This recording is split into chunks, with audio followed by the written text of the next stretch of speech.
আসসালামু আলাইকুম। আপনার গান তো খুব সুন্দর। কেমন লাগে? সেরকম লাগে? অনেক ভালো লাগে। ধন্যবাদ। এটা কি আপনার গাড়ি? ও সেরকম, ভেরি নাইস। একটা গান গায়ে শুনাবেন আমাদের? একটা গান শুনান তো। গানের জন্য আছি। একটা গান ওকে। বসেন এখানে। একটা গান। হ্যাঁ, আগে বসেন। একটা গান।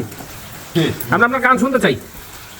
সাপের বিচারিলে নামে মনের বিষয় অন্তরা দয়াল খাজা।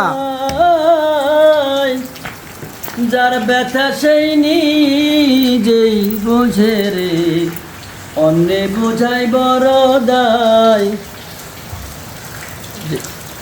কি সাপে ধ্বংসিল মোরে মনের বিষয়ও জানবা দয়াল খাজা। যার ব্যথা সেই নিজেই বোঝে রে,